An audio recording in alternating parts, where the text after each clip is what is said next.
요즘 들어 말하려던 단어가 갑자기 생각이 안 나신 적 있으신가요?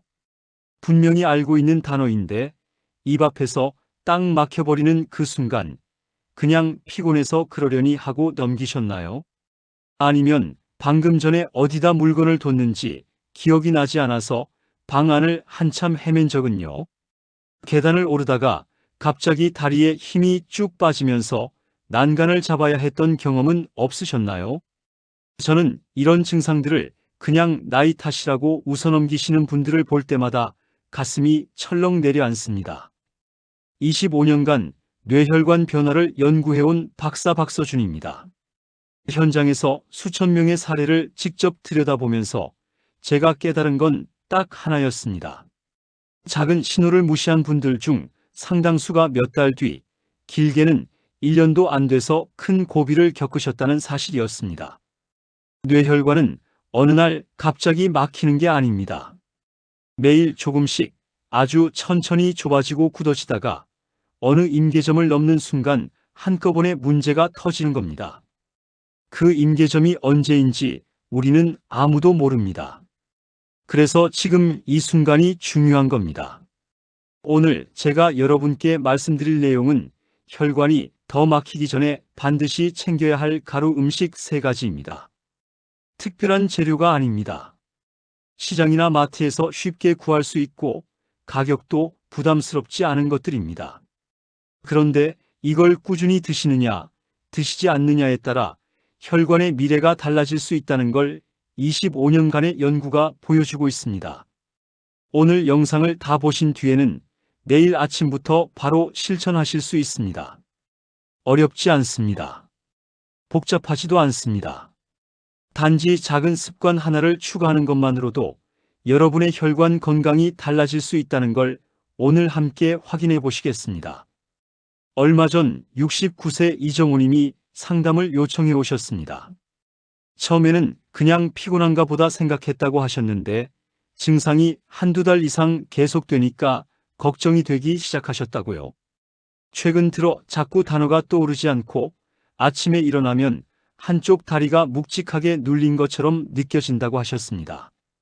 어깨와 목도 자주 뻐근하고 오후가 되면 머릿속이 뿌옇게 되는 느낌이 든다고도 하셨어요. 이정우님의 식습관을 자세히 여쭤봤더니 아침은 거의 거르거나 믹스커피 한 잔으로 대신하셨고 점심은 국수나 라면 같은 면 요리를 거의 매일 드셨습니다. 저녁은 반찬 몇 가지에 흰밥을 2공기 정도 드셨다고 하셨어요. 물은 하루에 2~3잔밖에 안 드신다고 하셨고요. 야채는 거의 드시지 않고 과일도 달달한 것 위주로 가끔 드셨다고 했습니다. 이분의 식단을 들으면서 저는 혈관에 부담이 되는 요소들이 하루에 여러 번씩 쌓이고 있다는 걸 바로 알 수 있었습니다. 정제 탄수화물이 주를 이루는 식사, 수분 부족, 항산화 성분의 결핍. 이 3가지가 겹치면 혈관 안쪽에 만성적인 염증이 생기고 혈액이 끈적해지며 혈압이 들쑥날쑥해질 수밖에 없습니다. 저는 이정우님께 식단에서 정제 탄수화물을 조금씩 줄이는 것과 함께 매일 아침 따뜻한 물 1컵에 가루 음식 1스푼을 타서 드시는 것을 권해드렸습니다. 처음에는 반신반의하셨어요. 이게 뭐가 달라지겠냐고요? 그런데 한 달 뒤 연락이 왔습니다. 아침에 일어날 때 다리의 묵직함이 많이 줄었고 혈압 수치도 안정되기 시작했다고 하셨어요. 머릿속이 뿌옇던 느낌도 전보다 훨씬 나아졌다고요. 큰 변화가 아니었습니다. 기적 같은 무언가를 드신 게 아니었어요. 단지 매일 반복되는 작은 습관 하나를 바꾼 것뿐이었습니다. 그 작은 변화가 한 달 만에 이분의 몸에서 신호를 보내기 시작한 겁니다. 그럼 이제 혈관을 서서히 위협하는 일상 속 원인과 그것을 차단하는 3가지 가루 음식에 대해 하나씩 자세히 짚어보겠습니다. 우리가 매일 먹는 음식이 혈관에 얼마나 큰 영향을 미치는지 생각보다 훨씬 직접적입니다. 흰쌀밥, 국수, 빵, 라면처럼 정제된 탄수화물 위주의 식사는 먹는 순간 혈당을 빠르게 올렸다가 급격하게 떨어뜨립니다. 이 과정이 하루에 두세 번씩 반복되면 혈관 안쪽 벽이 지속적으로 자극을 받게 됩니다. 혈관 내피세포가 손상되고 그 손상된 부위에 염증이 생기면서 혈액 속 찌꺼기들이 달라붙기 시작하는 겁니다. 국내 질병관리청 자료를 보면 혈당 변동폭이 큰 집단에서 뇌혈관 질환 위험이 유의하게 높게 나타났다는 보고가 있습니다. 혈당이 오르내리는 것 자체가 혈관에 염증 반응을 유발한다는 뜻입니다. 72세 박영수님은 국수와 빵을 거의 매 끼니 드셨는데 공복 혈당이 꾸준히 상승하고 있었습니다. 혈압도 조금씩 높아지고 있었고요. 이분은 자신의 식습관이 혈관에 이렇게 직접적인 영향을 준다는 걸 처음엔 실감하지 못하셨습니다. 흰 탄수화물 섭취를 갑자기 확 줄이실 필요는 없습니다. 너무 급격하게 줄이면 어지러움이 생길 수 있기 때문입니다. 대신 식사 순서를 바꿔보세요. 밥부터 먹는 게 아니라 채소를 먼저, 그 다음 단백질, 마지막에 밥을 드시는 겁니다. 이것만으로도 같은 양의 밥을 먹더라도 혈당 상승 속도를 늦출 수 있습니다. 최근 면 요리를 얼마나 자주 드시나요? 한번 세어보시겠어요? 혈관 염증을 키우는 또 다른 주범은 튀김, 가공식품, 그리고 소시지나 햄 같은 초가공 식품입니다. 이런 음식들은 산화된 기름과 보존제를 포함하고 있어서 우리 몸 안에서 산화 스트레스를 높입니다. 산화 스트레스는 쉽게 말하면 혈관 세포가 녹슬어가는 과정입니다. 미국 심장학회 보고에서는 만성염증 수치가 높은 집단에서 뇌졸중 발생률이 유의하게 증가했다는 결과가 제시된 바 있습니다. 68세 최미라님은 주 4회 이상 튀김 요리를 드셨습니다. 직접 튀기는 게 아니라 시장에서 사오시는 것들이었는데 어떤 기름에 얼마나 가열해서 튀겼는지 알 수 없는 식품들이었어요. 이분의 중성지방 수치가 지속적으로 높게 유지되고 있었고 혈액 점도도 높은 편이었습니다. 튀긴 음식을 주 1회 이하로 줄이는 것만으로도 혈관 염증 수치가 달라질 수 있다는 걸 알아주세요. 이미 고지혈증이 있으시다면 정기적으로 수치를 확인하시는 것도 중요합니다. 집에서 튀김 요리를 얼마나 자주 하시나요? 한번 돌이켜보세요. 이제 드디어 오늘의 핵심, 가루 음식 3가지를 말씀드릴게요. 첫 번째는 찐 생강가루입니다. 생강은 생으로 먹어도 좋지만 쪄서 건조한 다음 분말로 만든 찐 생강가루는 쇼가올이라는 성분이 훨씬 풍부해집니다. 쇼가올은 일반 생강에 있는 진저롤이 열에 의해 변환된 성분으로 항산화 작용과 항염 작용이 진저롤보다 훨씬 강하다고 알려져 있습니다.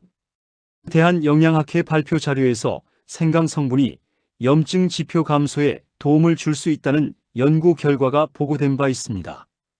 70세 이창수님은 매 식사 후에 찐 생강가루 반 티스푼을 따뜻한 물에 타서 드셨습니다. 처음에는 맵고 자극적이라고 하셨는데 2주 정도 지나니까 그 맛에 적응이 됐다고 하셨고 한 달이 지나니까 혈압 측정 수치가 이전보다 안정적으로 유지된다는 걸 스스로도 느끼셨다고 했습니다. 하루 1g에서 2g 이내, 작은 술로 반 티스푼 정도가 적당합니다. 따뜻한 물에 타서 드시는 게 가장 흡수가 잘 됩니다. 단, 위가 예민하신 분이나 혈액 응고 관련 약을 복용 중이신 분은 반드시 전문가와 상담을 먼저 하신 후에 시작하시기 바랍니다. 생강을 평소 요리에 활용하고 계신가요? 아직 안 쓰고 계신다면 이제부터라도 시작해보세요. 두 번째는 아로니아 가루입니다. 아로니아는 안토시아닌 함량이 과일 중에서도 상당히 높은 편입니다. 안토시아닌은 혈관 산화 스트레스를 줄이고 혈관 벽을 유연하게 유지하는 데 도움을 주는 성분입니다. 유럽 영양학 저널에서는 아로니아를 정기적으로 섭취한 집단에서 혈압 감소 경향이 나타났다는 연구 결과가 보고되었습니다.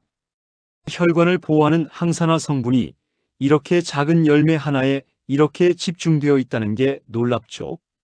67세 김성혜님은 아로니아 가루를 아침마다 요거트 한 컵에 작은 술 하나씩 섞어서 드셨습니다. 처음에는 떫은 맛이 낯설다고 하셨는데 요거트와 섞으면 그 맛이 훨씬 순해진다고 하셨어요. 꾸준히 드신 지 2달이 지나면서 혈압이 이전보다 안정적인 수치를 유지하기 시작했습니다. 하루 3g에서 5g 이내가 적당합니다. 요거트, 두유, 따뜻한 물 중에서 편하신 것에 섞어 드세요. 떫은 맛 때문에 망설이고 계신 분들, 요거트에 넣으면 생각보다 훨씬 먹기 편합니다. 저혈압이 있으신 분은 과다하게 드시면 오히려 혈압이 너무 내려갈 수 있으니 소량부터 시작하시기를 권합니다. 세 번째는 강황가루입니다. 강황의 핵심 성분은 커큐민입니다. 커큐민은 항산화 작용과 함께 만성염증을 줄이는 데 관여하는 성분으로 혈관 건강과 뇌 건강 모두에 긍정적인 영향을 줄 수 있다는 연구들이 꾸준히 나오고 있습니다. 미국 국립보건원 자료에서도 커큐민의 항염 작용 가능성을 지지하는 연구 결과들이 여러 차례 소개된 바 있습니다. 71세 정영란님은 밥을 지을 때 강황가루를 작은 술 하나씩 넣어 드셨습니다. 밥이 노란 빛이 도는데 처음엔 가족들이 낯설어 했지만 2주가 지나니까 오히려 이 밥이 더 맛있다고 했다고 하셨어요. 강황은 단독으로 드시는 것보다 후추를 소량 함께 쓰시면 흡수율이 훨씬 높아집니다. 후추 속 피페린 성분이 커큐민의 체내 흡수를 돕기 때문입니다. 소량의 기름과 함께 드시는 것도 같은 이유에서 도움이 됩니다. 담석이 있으시거나 특정 약을 복용 중이신 분은 드시기 전에 반드시 상담을 받으세요. 강황을 음식에 활용해 보신 적 있으신가요? 밥에 넣는 것부터 시작해 보시면 어렵지 않습니다. 이 세 가지 가루, 찐 생강가루, 아로니아 가루, 강황가루는 약을 대신하는 기적의 식품이 아닙니다. 혈압과 혈당을 조절하고 혈관 염증을 줄이는 보조 전략입니다.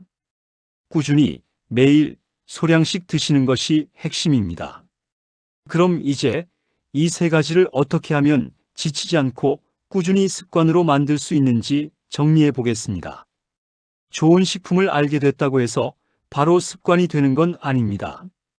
처음 며칠은 열심히 챙기다가도 어느 날 깜빡하고 그러다 보면 한 주가 지나가고 결국 어디 뒀는지도 모르게 되는 경우가 정말 많습니다. 25년간 수많은 분들의 식습관 변화를 지켜보면서 제가 가장 크게 느낀 건 좋은 식품보다 중요한 건 좋은 루틴이라는 겁니다. 가장 효과적인 방법은 아침 루틴에 고정시키는 겁니다. 아침에 일어나서 가장 먼저 물 한 컵을 마시는 분들이 많으시죠? 그 물 한 컵을 따뜻하게 데워서 가루 한 스푼을 타는 것으로 아침을 시작해 보세요. 기상 후 일정한 시간에 같은 행동을 반복하면 뇌가 그것을 자동으로 처리하는 루틴으로 인식하게 됩니다. 처음 3주가 가장 어렵고 3주가 지나면 몸이 먼저 기억합니다. 공복에 속이 조금 불편하신 분은 식사 후로 조정해도 됩니다. 중요한 건 같은 시간, 같은 상황에 반복하는 것입니다. 머그컵 옆에 가루통을 두는 것만으로도 기억하는 데 훨씬 도움이 됩니다. 아침에 물 한 잔 드시는 습관이 이미 있으신가요? 그럼 절반은 이미 된 겁니다. 두유와 함께 드시는 것도 굉장히 좋은 방법입니다. 식물성 단백질이 풍부한 두유는 그 자체로도 혈관 건강에 도움이 되는 식품입니다. 두유 한 컵에 오늘 소개해드린 가루들을 번갈아가며 반 티스푼씩 넣어 드시면 포만감도 생기고 흡수도 잘 됩니다. 단, 시중에 판매되는 두유 중에서는 당이 많이 첨가된 제품들이 있습니다. 성분표를 보셔서 당 함량이 낮은 제품을 선택하시는 것이 혈당 관리에도 도움이 됩니다. 달달한 두유에 익숙하셨다면 처음에는 무첨가 두유가 심심하게 느껴지실 수 있는데 가루를 넣으면 오히려 맛이 더 풍부해집니다. 간식으로 두유를 자주 드시나요? 그 두유에 가루 한 스푼만 추가해 보세요. 채소 스무디와 병행하시면 효과가 배가 됩니다. 브로콜리, 양배추, 시금치 같은 녹색 채소는 항산화 성분이 풍부합니다. 여기에 가루를 함께 넣어서 스무디로 만들어 드시면 한 번에 여러 가지 유익한 성분을 챙길 수 있습니다. 매일 만드는 게 번거로우시다면 일주일 분량의 채소를 미리 씻어서 소분해 냉동해 두시면 됩니다. 먹을 때마다 한 봉지씩 꺼내서 두유나 물과 함께 갈면 됩니다. 단, 과일을 넣어 달게 만드는 것보다는 채소 위주로 구성하시고 당 첨가를 최소화하는 게 혈당 관리에 좋습니다. 스무디를 만들어 드셔보신 적 있으신가요? 처음에는 낯설어도 2주 정도 지나면 몸이 먼저 찾게 됩니다. 가족과 함께 실천하시는 걸 적극 권합니다. 건강 습관은 혼자 할 때보다 함께 할 때 지속률이 훨씬 높습니다. 배우자분이나 함께 사시는 가족분께 오늘 내용을 공유해 보세요. 같은 시간에 같이 마시는 것만으로도 서로에게 동기부여가 됩니다. 물론 강요는 역효과가 납니다. 먼저 드시는 모습을 보여드리고 좋다면 같이 해보자고 권유해 보세요. 식탁 중앙에 가루통을 올려두면 자연스럽게 눈에 띄어 가족 모두가 챙길 수 있습니다. 배우자분과 함께 건강 관리를 하고 계신가요? 오늘 이 영상을 같이 보여드리는 것도 좋은 시작이 될 수 있습니다.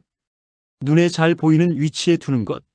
이게 사실 가장 단순하면서도 가장 효과적인 전략입니다. 우리의 행동은 환경에 의해 크게 좌우됩니다. 서랍 안에 넣어둔 가루는 잊혀집니다. 하지만 식탁 위, 커피잔 옆, 전기포트 앞에 있는 가루는 보이는 것만으로도 자연스럽게 손이 갑니다. 시각적 자극이 습관 형성에 얼마나 큰 역할을 하는지 행동심리학 연구들이 일관되게 보여주고 있습니다. 습기에는 주의하셔야 합니다. 밀폐가 잘 되는 용기에 담아서 식탁 위에 두시는 게 좋습니다. 지금 가루통이 어디에 있는지 한번 확인해 보세요. 보이는 곳에 있나요? 3가지 가루를 매일 모두 드실 필요는 없습니다. 하루에 한 가지씩 번갈아 드셔도 되고 2가지를 함께 섞어서 드셔도 됩니다. 너무 많은 변화를 한 번에 시도하면 오래 가지 못합니다.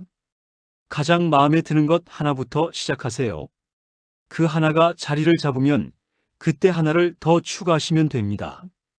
이게 제가 현장에서 수천 명을 보면서 배운 가장 현실적인 방법입니다. 이제 마지막으로 오늘 내용을 정리해 드리겠습니다. 오늘 말씀드린 핵심을 다시 한번 정리해 드리겠습니다. 혈관은 나이 때문만에 나빠지는 것이 아닙니다. 매일 반복되는 식습관, 매일 먹는 음식, 매일의 작은 선택들이 혈관을 서서히 변화시킵니다. 이것이 오늘 제가 드리고 싶었던 가장 중요한 메시지입니다. 잘못된 상식부터 바로잡겠습니다.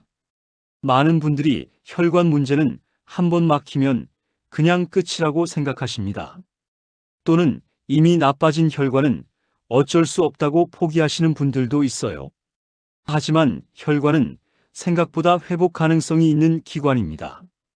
올바른 식습관과 꾸준한 관리를 통해 혈압을 안정시키고 혈관 내 염증 수치를 낮추고 혈액의 점도를 개선하는 것이 가능합니다. 물론 이미 많이 진행된 경우에는 전문가의 도움이 필요하지만 일상 속 작은 변화로 진행 속도를 늦추고 상태를 개선하는 것은 지금 당장 시작할 수 있습니다. 올바른 관리를 하셨을 때의 효과는 분명합니다. 혈압과 혈당 수치가 안정되고 아침 피로감이 줄고 기억력과 집중력이 향상되며 다리 저림이나 묵직함 같은 증상들이 완화될 수 있습니다. 반대로 방치하셨을 때는 작은 기억력 저하로 시작해서 큰 후회로 이어질 수 있습니다. 오늘 이 2가지 길의 차이는 생각보다 그리 크지 않습니다. 단지 매일 아침 따뜻한 물 한 컵에 가루 한 스푼을 추가하느냐 마느냐의 차이일 수 있습니다. 오늘 당장 실천하실 수 있는 단 하나를 말씀드리겠습니다. 내일 아침 일어나자마자 물을 따뜻하게 데우세요. 그리고 찐 생강가루, 아로니아 가루, 강황가루 중에서 지금 당장 구하기 쉬운 것 하나를 반 티스푼 타서 드세요. 거창할 필요 없습니다. 오늘 영상을 보신 이후에 딱 그것만 하시면 됩니다.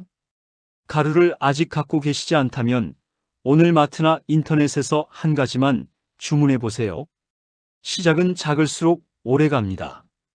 저는 언제나 여러분의 건강을 응원합니다.